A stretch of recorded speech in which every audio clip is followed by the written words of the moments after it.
Well, hello, Nevada. Thank you all for coming out today. To my great friend, former Nevada Attorney General Adam Laxalt. To Nevada Republican Party Chairman Mike McDonald. To Assemblyman Glenn Levitt. All my fellow Americans from near and far, it is great to be back in the Silver State. And what a joy it is to be traveling today with a Marine Corps mom, a school teacher, my wonderful wife of 35 years, and the best second lady of the United States this country has ever had. Will you join me in thanking Karen Pence for who she is and all she does? Karen and I are thrilled to be with all of you here in Nevada today. But we're here for one reason and one reason only. And that is that Nevada and America need 4 more years of President Donald Trump in the White House. It's on, Nevada. We are 26 days away from another great victory for the American people, and the road to victory runs right through Nevada.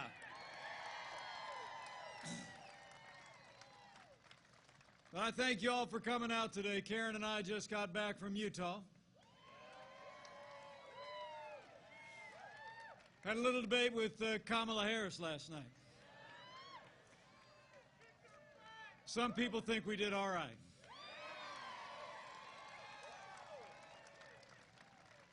Thank you. But let me be clear.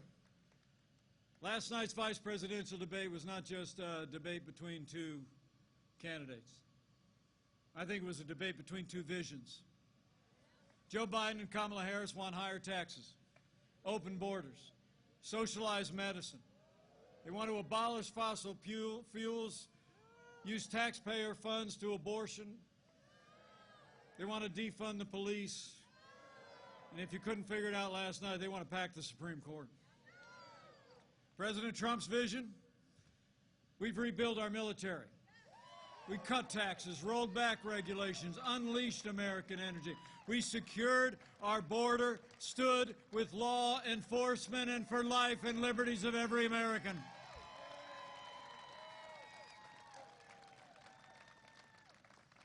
You know, a lot of talk this morning on TV about who won the debate.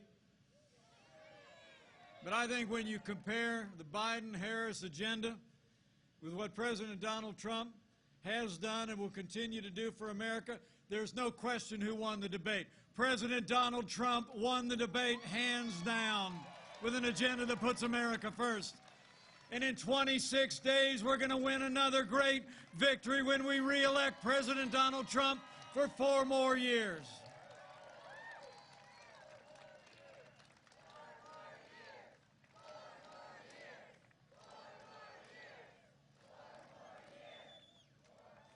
And speaking of winners, it's great to be here with a couple of real winners. A successful entrepreneur, a pioneer in technology, a principled conservative who's represented the Silver State in the Nevada Assembly, and the next congressman from Nevada's 4th Congressional District. Join me in thanking Jim Marsden for his strong and principled campaign. And it's also great to be here with a superstar, a small business owner, a family man, a superstar athlete who's actually worked with underprivileged children while he was studying for the law, and he is a man who is tough enough to take on the swamp in Washington, D.C. Join me in thanking the next congressman from Nevada's 3rd Congressional District, Dan Raudimer.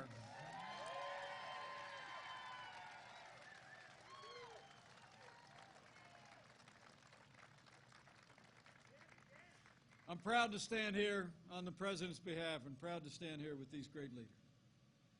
Proud to be a part of a movement. You know, the truth is, 4 years ago, a movement was born. A movement of everyday Americans from every walk of life. Here in Nevada, you believe we could be strong again. You believe we could be prosperous again. You said yes to President Donald Trump all across this state in 2016. And I know Nevada's going to say yes to 4 more years of President Donald Trump in 2020. And it's because of what we've done. I mean, think about it. 4 years ago, we inherited a military that was hollowed out by devastating budget cuts, an economy that was struggling to break out of the slowest recovery since the Great Depression. Terrorism was on the rise around the world, and we witnessed a steady assault on our most cherished values. But in 3 short years, we rebuilt our military. We restored the arsenal of democracy. And under President Donald Trump, not just as your vice president, but as the father of a United States Marine and the father-in-law of a United States Navy pilot, I'm proud to report we're finally giving our soldiers, sailors, airmen, Marines, and Coast Guard the resources and the support that they deserve every single day. And I know we're standing here about an hour south of Creech Air Force Base and Nellis Air Force Base. And under President Donald Trump, we've actually seen the largest increase in our national defense since the days of Ronald Reagan. So we stood with those who served, but we've also stood with all of you who wore the uniform of the United States. You know, when Joe Biden was vice president, America saw years of scandal at the VA. You remember those days. It shocked the conscience of the nation. Veterans were literally dying while they waited for medical treatment that they had earned in the uniform of the United States. But all of that changed. As you know, here in this state that was battle-born, home to more than 200,000 veterans, under President Trump's leadership, we've signed the most sweeping reforms of the VA in history, and Veterans Choice is now available for every veteran in America. Would all the veterans who are with us today either stand or raise your hand if you're able? Just give us a chance to say thank you one more time for your service to America. Thank you for your service. So it's been about security. It's been about supporting our veterans. And in our first 3 years, it was about 3 more things. It was about jobs, jobs, jobs. Where Joe Biden wants to raise taxes, President Donald Trump in our first 3 years cut taxes across the board, rolled back more federal red tape than any administration in American history, unleashed American energy, fought for free and fair trade, and in just 3 short years, businesses large and small created more than 7 million good-paying jobs, including 115,000 jobs right here in the Silver State. Wages rose across the board, fastest pace in 10 years, and they rose most rapidly for hard-working, blue-collar Americans. The forgotten men and women of America were forgotten no more. And here in the home of the legendary Hoover Dam, I'm proud to report that we've unleashed American energy like never before, and under the President's leadership. At a time when you hear the other side talking about abolishing fossil fuels, about banning fracking. They got their $2 trillion version of the Green New Deal. Under President Donald Trump, America's become a net exporter of energy for the first time in 70 years. We're energy independent, Nevada. And we're going to keep it that way with 4 more years of President Donald Trump in the White House. So we've stood for our national defense, our veterans, our jobs, and American energy. And President Donald Trump has stood for the rule of law every single day. This president has already seen appointed to our federal courts more than 215 conservative judges, including Justice Neil Gorsuch and Justice Brett Kavanaugh. And I can tell you, they're all men and women who will uphold all the God-given liberties enshrined in our Constitution, like the freedom of religion, the freedom of speech, and the Second Amendment right to keep and bear arms. Now, last month, Our nation paused rightly to honor the life and service of the late Justice Ruth Bader Ginsburg. But when the memorials were over, President Donald Trump fulfilled his constitutional duty when he nominated a principled conservative woman to the Supreme Court of the United States of America, Judge Amy Coney Barrett.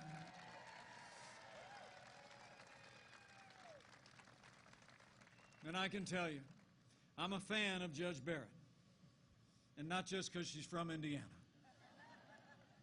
Judge Amy Coney Barrett is a principled conservative who has an inspiring personal story. She comes from the heartland, and she'll bring that commitment to our Constitution, to interpret laws as written, to not legislate to the bench, to the Supreme Court of the United States. So after the Senate does their part with hearings coming up early next week, their part to advise and consent, I know that Judge Amy Coney Barrett will be Justice Amy Coney Barrett, because Nevada, we're going to fill that seat.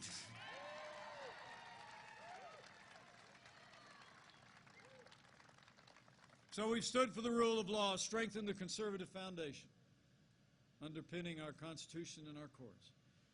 And President Donald Trump has stood every day with the men and women who serve on the thin blue line of law enforcement, and we always will.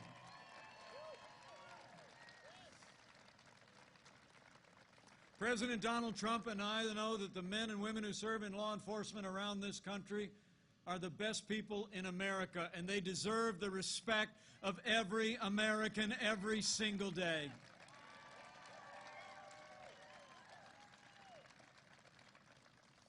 Now, the President and I will always respect the constitutional right of Americans to peaceful protest.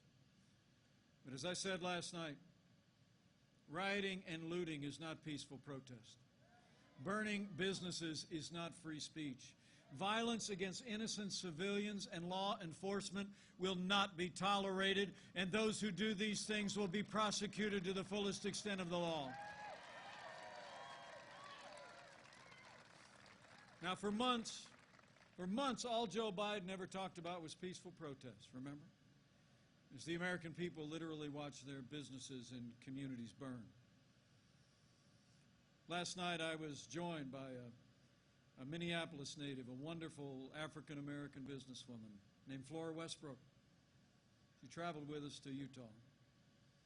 She told us the story when I was in Minneapolis a few weeks ago about, in the wake of the killing of George Floyd, how the protesters came closer and closer to her salon that she had built 35 years ago. And then they burned it to the ground.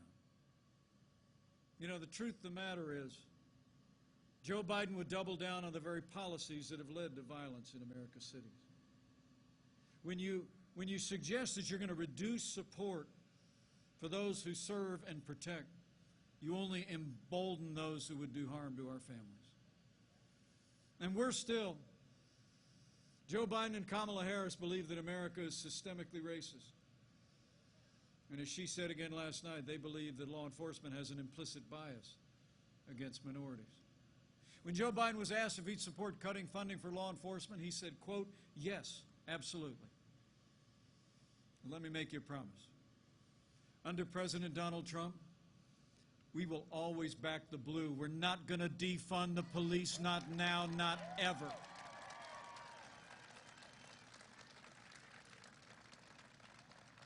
President Trump and I know we don't have to choose between supporting law enforcement and supporting our African-American neighbors. Under this president, we have done both for the last 3.5 years, and we're going to continue to support law enforcement and improve the lives, the jobs, the education, and the opportunities for African Americans and all of our minorities for 4 more years. Under this president, we're going to have law and order in every city, in every state, for every American of every race and creed and color. So help us God.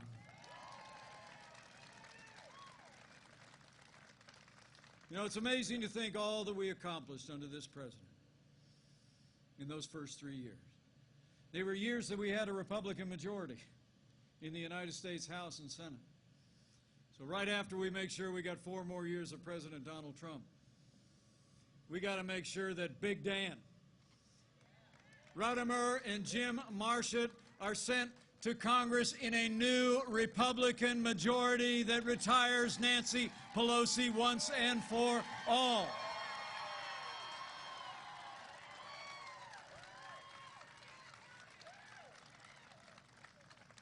So we rebuilt our military, we revived our economy, we stood for life and our liberties and law and order in our first 3 years.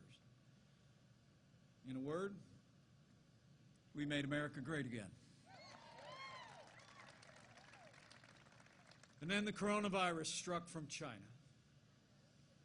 But as I said last night, before there were more than 5 cases of coronavirus in the United States of America, President Donald Trump put the health of America first and did what no other American president had ever done. He suspended all travel from China, the second largest economy in the world. Now, Joe Biden criticized it. He said it was hysterical and xenophobic. But I can assure you, having led the White House Coronavirus Task Force, President Trump's decision that day alone saved countless American lives, and it allowed us to stand up the largest national mobilization since World War II. We reinvented testing. We saw to the manufacture and delivery of hundreds of millions of medical supplies to our incredible doctors and nurses. We've developed medicines that are literally saving lives. And as we stand here today, we're on track to have the first safe and effective coronavirus vaccine before the end of this year.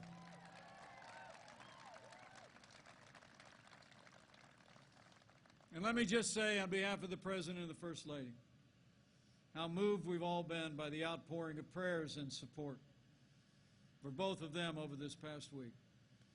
I spoke to the President this morning. He's back to the White House, and he and the First Lady are doing great.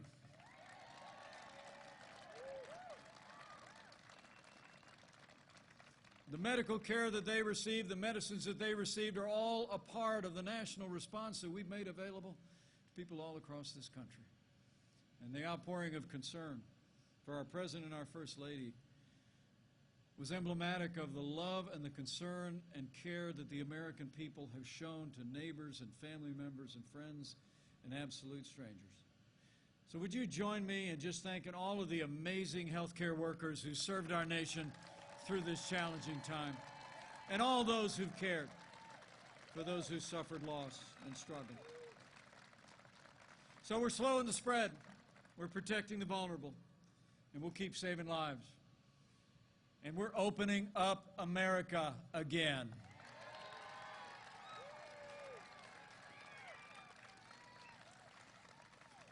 You know, with the strong foundation this President poured in our first 3 years, with the unprecedented relief that we secured from the Congress for families and for businesses, that actually literally saved 50 million jobs. Where we lost 22 million jobs at the height of this pandemic, we've already added 11.6 million jobs back to work, including 150,000 people back to work right here in the Silver State. The American comeback is on. We're opening up America, and we're opening up America's schools.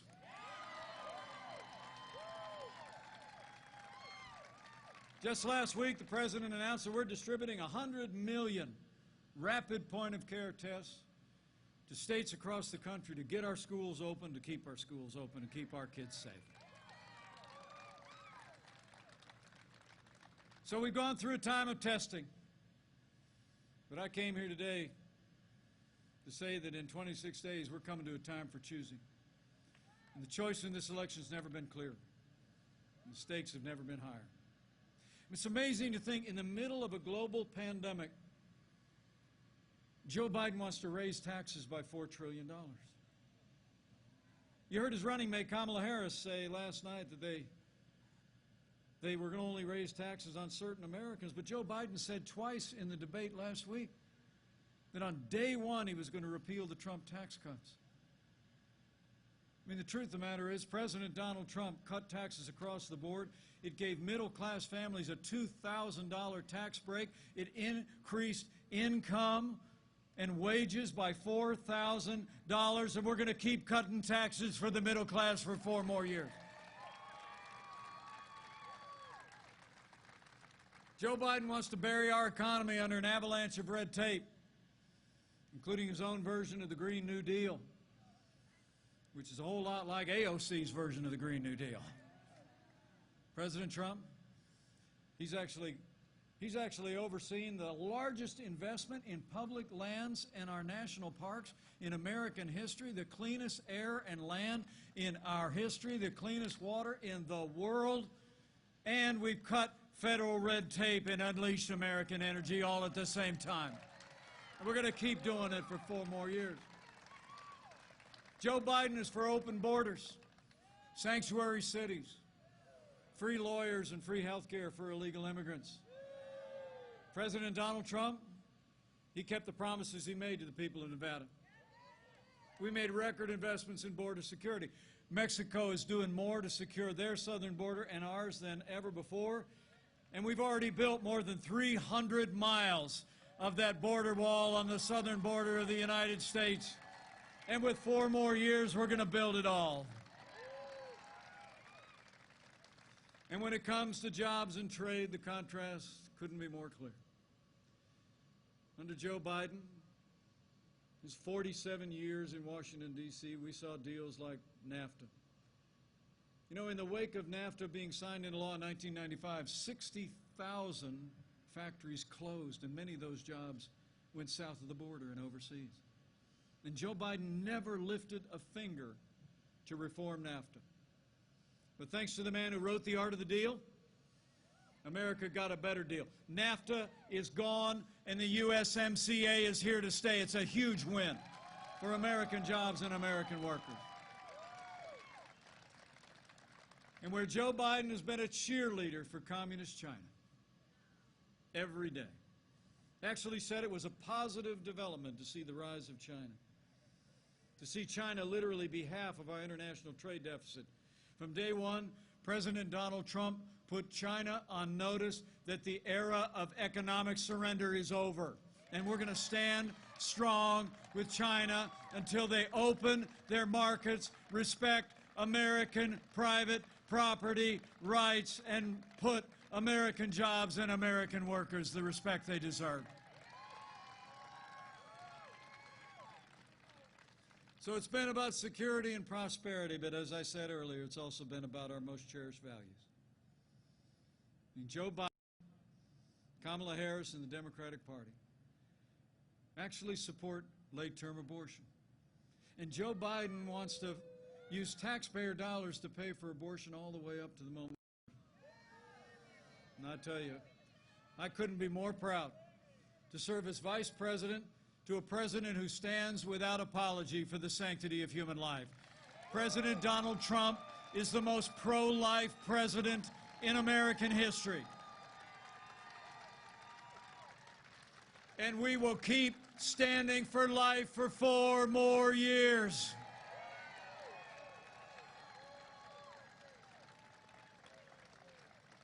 You know, when you look at their agenda, it's clear. I said this at Fort McHenry. Joe Biden would be nothing more than a Trojan horse for the radical left. Now, Joe Biden has said that democracy is on the ballot on November 3rd. Well, I think our economic recovery is on the ballot. Law and order are on the ballot. But I also think there are things much more foundational, much more fundamental to our country. In this election, I don't think, Nevada, I don't think it's going to be whether America ends up more Republican or more Democrat, whether we end up more liberal or more conservative, more red or more blue. I think the choice in this election is whether America remains America.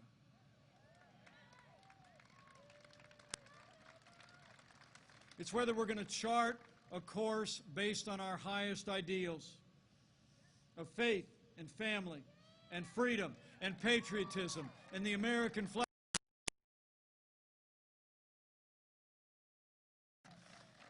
and allow the radical left and Joe Biden and the Democratic Party to take our nation somewhere it's never been before. So let me say today to all of you, Amazing son of Nevada. For our freedom, for all the ideals that have always made America great and are making America great again, we need to decide right here and right now that Joe Biden will never be president of the United States of America. We're going to re-elect President Donald Trump for 4 more years.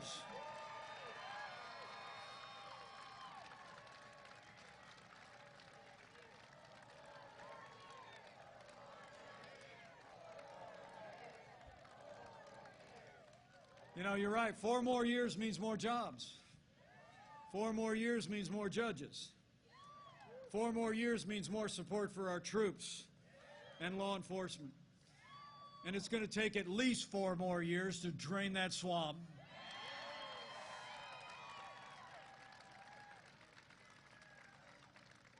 You know, I've served around this president every day for the last 3.5 years. And we've gotten to be very close friends. I've seen him when the cameras are off.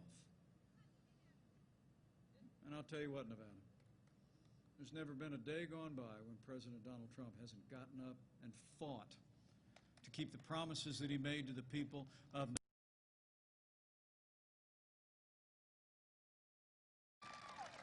So I need you to bring it. I need you to bring it. And not just you, but all of the people that were out on the road when I rolled in today. And freedom-loving people all across the Silver State. I want you to keep voicing your support.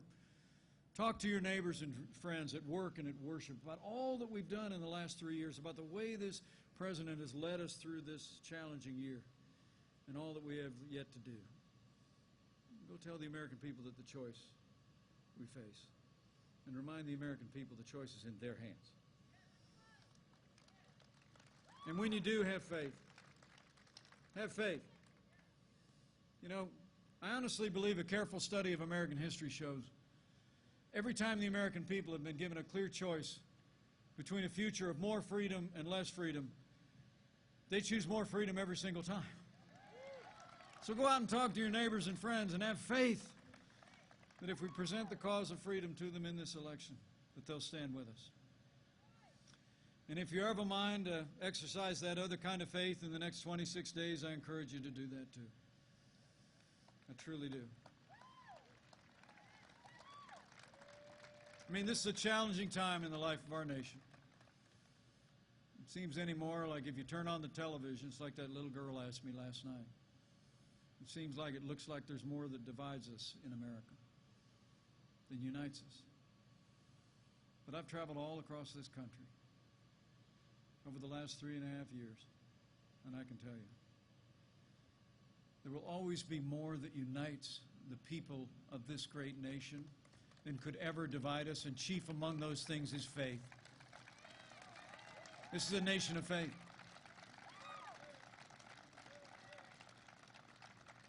And so if you're a person of faith, I encourage you to claim those ancient words that Americans have clung to through much more challenging times than we could even imagine. That if his people, who are called by his name, will humble themselves and pray, he'll do like he's always done in the long and storied history of this country. He'll hear from heaven, and he'll heal this land. This one nation, under God, indivisible, with liberty and justice for all. So pray for America. It'll make a difference. Thank you.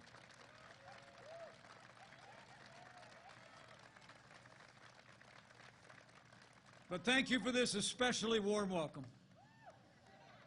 It's really great to be in Nevada, but Karen and I have a plane to catch. We're headed to Arizona, and then we're back to Washington, D.C., and I guarantee you President Donald Trump is going to be back on the campaign trail before you know it. We're going to take this case to the American people every day. And I just know,